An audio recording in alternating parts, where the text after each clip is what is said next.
High বন্ধু, সব ভালো আছো? আশা করি ভালো আছো। তো চলো আজকে তোমাদের জন্য একটা নতুন রেসিপির রান্না ভিডিও নিয়ে চলে আসছি। আজকে তোমরাকে দেখাতে চলছি আমার ভিডিওয় থেকো। আমি ভিডিওটা দেখাবার চেষ্টা করছি, একদম স্টেপ বাই স্টেপ রান্না তক সবজি একদম খাওয়া পর্যন্ত আজকে ভিডিও তোমাদের সামনে তুলে ধরছি। এই দেখো আমাদের গাছ, সিম গাছ বাড়ির কাছেই, এখানেই লাউ গাছ। তো সবই কিন্তু বাড়ির সব কিছু তাজা সবজি। আজকে যেটা রান্নাটার কথা বললাম, শামুক।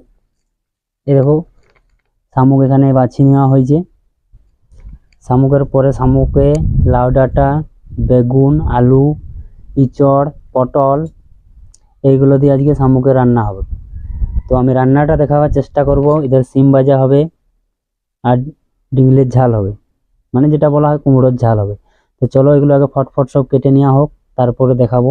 এগুলো সব সবজি লাউ ডাঁটা এগুলো সব কেটে নিই, তারপরে তোমরা ভিডিওটা আমি রান্না তক দেখাবার চেষ্টা করছি। তো বন্ধুগণ, আমার ফাইনালি সব কিছু কাটা রেডি হয়ে গেছে। এরপরে ইঁচড়, আলু, লাউ ডাঁটা এগুলো সিদ্ধ দিব। এগুলো সিজার পরে ভিডিওটা তোমরা মানে থাকো, ভিডিওতে তোমরা থাকো, আমি পুরো রান্না দেখাচ্ছি। এই যে লাউ ডাঁটা, আলু, ইঁচড় এটা সিদ্ধ হবে। তারপরে আছে সিমের ভাজা হবে, এগুলোর ঝাল হবে মানে কুমড়োর ঝাল। আর এটা হচ্ছে বেগুন পটল আছে, এটা ইঁচড়ের সাথে হবে। আর শামুকটা আছে এখন বাছা। তো চলো এটাকে প্রথমে সিদ্ধ দিই কিছুক্ষণ, তারপরে দেখাচ্ছি। দারচিনি, কালো এলাচ সব কিছু দিলাম। এরপরে দেবো পেঁয়াজ।